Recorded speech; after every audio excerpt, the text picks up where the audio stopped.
Dati guys, isa lang tong aso dito sa akin tumitira eh. Ayun, ngayon naging dalawa na sila guys. Oh. Hindi to akin mga aso guys. Dito lang to umuwi sa bahay. At dito na rin tumira.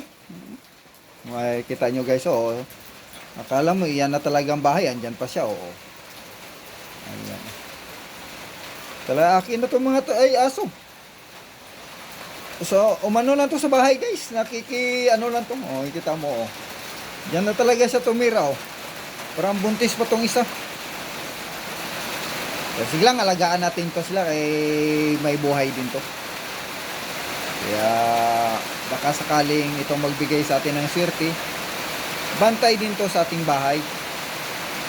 Kaya kung mayroong mga hayop na pumunta sa inyo, kung mayroong kayo pakain, pakainin nyo lang. Malaking tulong na din yan sa atin.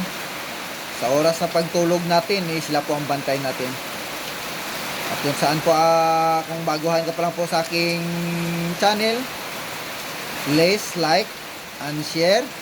Pakipindot na lang din po ang notification bell para lagi po kayong updated sa aking mga video.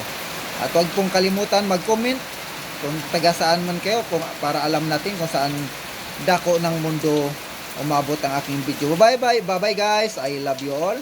Naway pagpalain po tayo ng buong may kapal. Bye bye.